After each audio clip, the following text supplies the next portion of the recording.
Hai para nego user dan kaum ibu kaum pemuja pantat Pico yang ada di dunia ini. Nah, seperti di judul video kali ini guys, gue bakalan bahas anime-anime dengan karakter utama yang sejak awal udah kuat dan akan mengejutkan semua orang ketika si karakter utama ini menunjukkan kekuatannya. Ya mirip si Anos gitulah ya. Cuma gue nggak bakalan masukin tuh anime. Orang anime itu sendiri masih masa-masa keemasannya sekarang. Jadi kayaknya semua wibu-wibu bau titit bakalan tahu anime itulah ya. Nah, langsung aja nih, apa saja sih anime-anime dengan karakter utama yang sudah kuat dari awal episode dan akan mengejutkan semua orang dengan kekuatannya. Tanpa basa-basi, yuk langsung aja kita ke list yang pertama.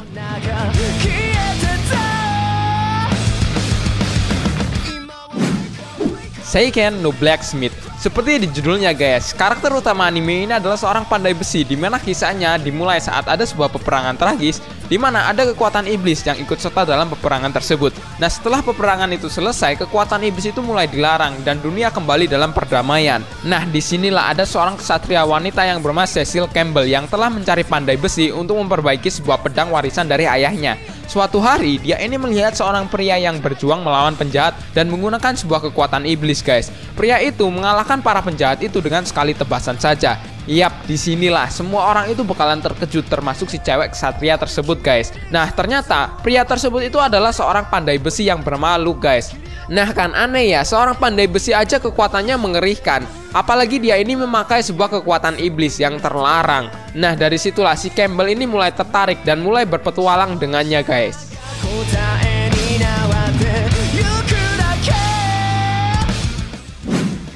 Tales of Zestiria the Cross. Ya, konsepnya masih mirip dengan anime Seiken no Blacksmith. Hanya saja dia ini lebih ke arah Zero to Hero.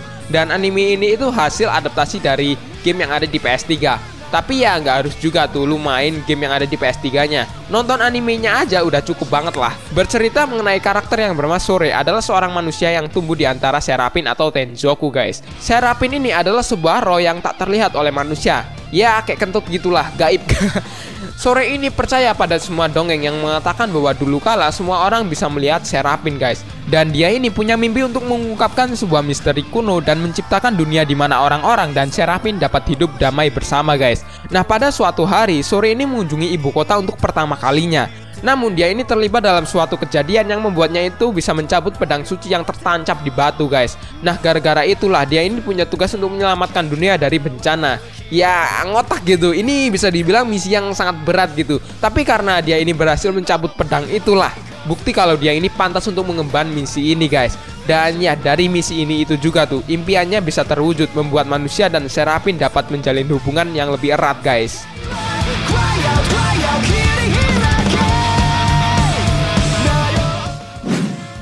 Cheating craft. Nah, sebelum itu gue pengen tanya nih Tot. Di sini kalian bersekolah pasti pernah nyontek kan?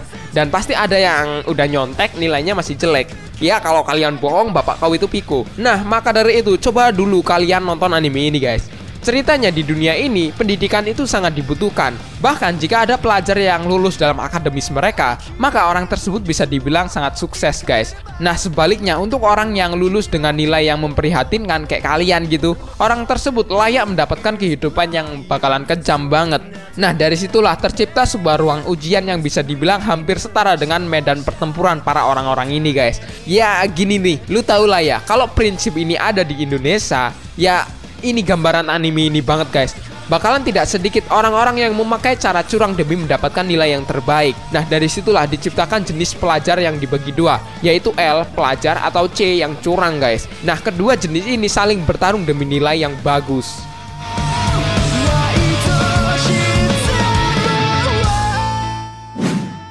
Aoi Sekai no Chushinde. Nah ini nih, pertama nonton anime ini gue nggak nyangka kalau anime ini itu anime parodi guys. Apalagi parodi animenya ini ke game-game Nintendo dan Sega. Gua kira parodinya itu bakalan kayak arah Gintama gitu. Ada Goku gitu, ada One Piece, ada Naruto, dan Pico gitu. Ceritanya mengenai kerajaan Sugua yang telah kalah berperang melawan kerajaan yang bernama Nintendo teman-teman. Kerajaan Nintendo ini sudah hampir menguasai benua. Tapi keadaan berbalik ketika ada seorang anak laki-laki yang bernama Gia muncul guys. Nah si Gia ini memiliki kecepatan yang sangat luar biasa dan dipanggil dengan Sonic guys. Ya parodi banget lah ya dari nama kerajaannya dan juga julukannya gitu. Nantinya si Sonic ini bakalan melawan kekaisaran Nintendo guys. Pokoknya kalau kalian tahu Nintendo apa Sega gitu, lu nonton anime ini deh. Beda jauh banget kalau dibilang sama Gintama. Soalnya di sini inti ceritanya itu bukan komedi doang guys, tapi ada action dan juga super power.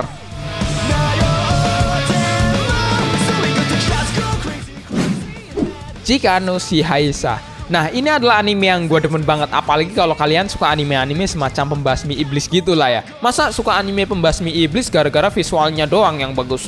Wibu macam apa itu? Gue tontonin kalian Pico ketagihan lu mampus, Nah, untuk ceritanya sendiri tentang manusia yang menjadi bahan makanan oleh para monster dan juga iblis guys. Ya hampir mirip dengan konsep Shingeki no Kyojin dan juga Yokusoku no Neverland lah ya. Bedanya anime ini mengambil latar sebuah dunia sihir guys. Anime ini menceritakan tentang para kesatria yang melawan iblis guys. Nah, iblis-iblis ini dapat memanipulasi waktu guys. Nah, para kesatria tersebut itu dijuluki dengan Kronos.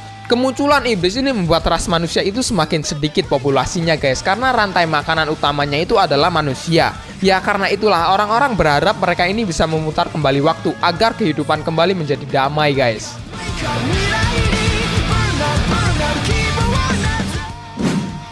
K-Project menceritakan mengenai karakter yang bernama Isana Yashino yang kehidupannya dijalani biasa-biasa saja. Dia ini tinggal di sebuah kota canggih yang bernama Shizume. Yashiro ini adalah orang yang sangat ramah dengan semua orang. Kelihatannya ya nggak ada yang aneh dengan dirinya. Tapi sejak tragedi sebuah pembunuhan anggota dari klan Homura atau disebut dengan klan merah, klan itu bisa dibilang klan yang sangat terkenal nih. Awalnya tidak ada yang tahu siapa sebenarnya yang membunuhnya, tapi ada sebuah video yang berhasil direkam oleh si anggota klan merah tersebut sebelum dia ini meninggal.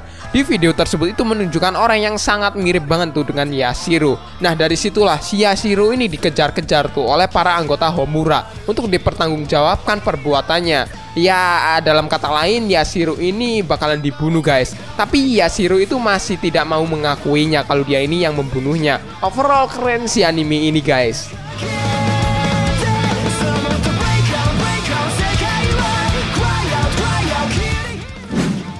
Monster Strike menceritakan tentang karakter yang bernama Ren Homura guys, yang pindah kembali ke kampung halamannya di Kaminohara. Hari pertama saat dia ini sampai di sana, tiba-tiba saja nih ya, dia ini dikejutkan dengan seorang ibu-ibu yang mengendarai sepeda. Lalu ibu-ibunya ini tidak sengaja menyenggolnya dan mengakibatkan smartphone-nya itu jatuh dan rusak guys. Ya nggak beda jauh lah ya sama ibu-ibu di Indo gitu kan, ngesen kiri belok kanan, yang ya itulah the power of ibu-ibu. Nah karena smartphone-nya rusak, Ren pun pergi ke sebuah toko untuk memperbaikinya. Nah setelah smartphone-nya ini diperbaiki, Ren ini melihat bahwa smartphone-nya ini ada aplikasi baru yang tidak diketahui. Aplikasi tersebut bernama Monster Strike guys. Nah aplikasi tersebut itu adalah sejenis game gitu guys. Anehnya tanpa peringatan ataupun konfirmasi, monster yang ada di dalam game tersebut itu tiba-tiba saja keluar dari smartphone tersebut itu guys, dan mulai bertarung di jalanan. Sementara si Ren ini ya terkejut lah ya. Coba lu main game Boku no Pico gitu dan keluar Pico beneran. Ya kalau nggak terkejut lu gila anjing. Bang kok konsep anime ini mirip banget game sih? Ya emang guys, anime ini itu adaptasi dari gamenya. Jadi ya wajar banget lah ya kalau konsepnya itu seperti ini.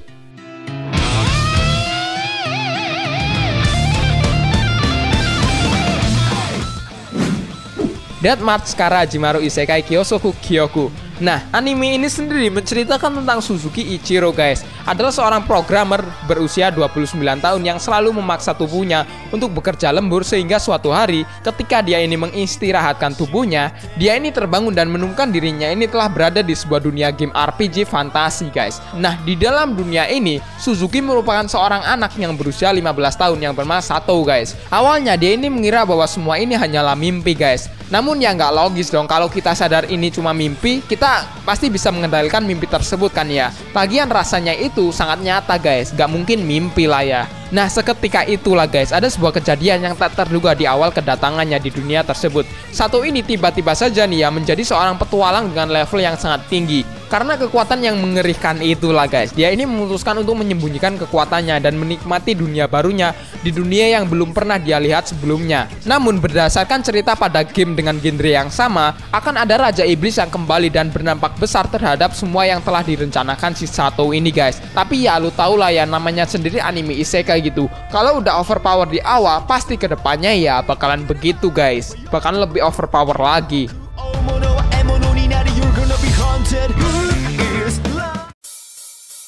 Nah itulah anime-anime di mana karakter utamanya ini udah kuat atau overpower di awal ceritanya guys. Dan dia ini ketika menunjukkan kekuatannya bakalan mengejutkan semua orang guys. Manakah anime-anime yang paling kalian favoritin? Tulis ya di kolom komentar. Seperti biasa, thanks for watching this video. Saya Yuson Eko undur diri, sampai jumpa di next episode.